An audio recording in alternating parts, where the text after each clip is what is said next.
traduire la parole politique pour la comprendre, des déclarations en version originale, traduites en version française par Bruno Donnet. Salut Bruno. Salut, je branche mon dictaphone. C'est bien. Il faut le garder dans ton dans ta C'est les pochette, buissons qui normalement. enregistrent d'habitude. Donc tout le monde s'accorde à dire, Bruno, que les révélations de Patrick Buisson sont une très mauvaise nouvelle pour Nicolas Sarkozy. Un point de vue que vous ne partagez pas forcément. Pour quelle raison? Alors, parce que l'affaire Buisson, c'est de la petite bière, Thomas, par rapport au vrai caillou, que dis-je, au rocher que Sarkozy a depuis hier dans les Santiago et qui s'appelle Mediapart. Alors, ok, ce matin, toute la sarcosphère était présente dans les matinales et elle s'est pressée pour dézinguer Patrick Buisson.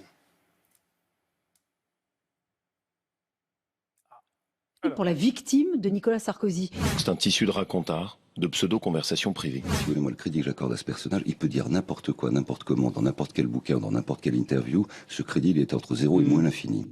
Bon. Mais ne vous y trompez pas, car ce que tous ses soutiens à Nicolas Sarkozy voulaient surtout nous dire, eh bien c'était ça.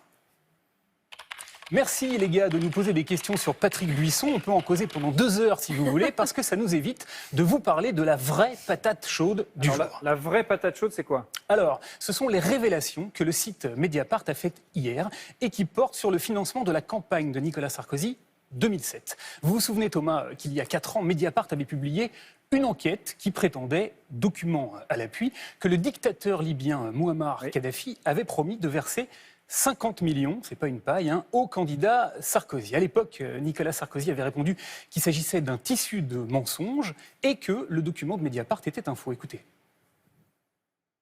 Mediapart est une officine, Monsieur Plenel, c'est le bidonnage à chaque fois. Ce document est un faux, grossier. Vous croyez vraiment qu'avec ce que j'ai fait à Monsieur Kadhafi, il m'a fait un virement? Pourquoi pas un chèque endossé? Alors, ce qu'il lui avait fait, c'était la guerre, par parenthèse. Et alors, manque de bol, la justice a confirmé que ce document était authentique. Et c'est pas tout, puisque Mediapart a apporté un tout nouvel élément hier, qui est une véritable bombe à retardement pour Nicolas Sarkozy. Donc la bombe, maintenant, qu'est-ce que c'est? La bombe, c'est pas de la tarte, c'est un petit carnet.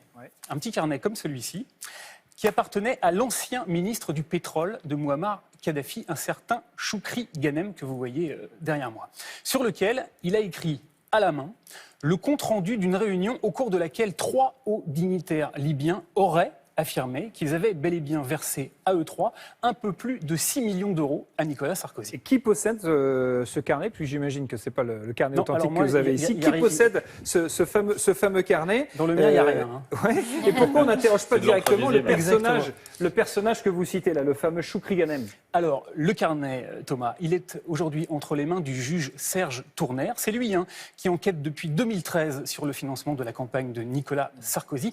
Et pour ce qui concerne Choukri Ghanem, c'est pas de bol. On ne peut pas l'interroger aujourd'hui, Thomas, parce qu'il est malencontreusement mort. Figurez-vous qu'il s'est noyé le 29 avril 2012, c'est-à-dire pile le lendemain des toutes premières révélations de Mediapart. C'est très probablement un hasard. La justice nous le dira, peut-être un jour, mais en attendant, vous le voyez, Thomas, il est parfois très utile d'avoir un buisson qui cache la forêt. La forêt, bien sûr.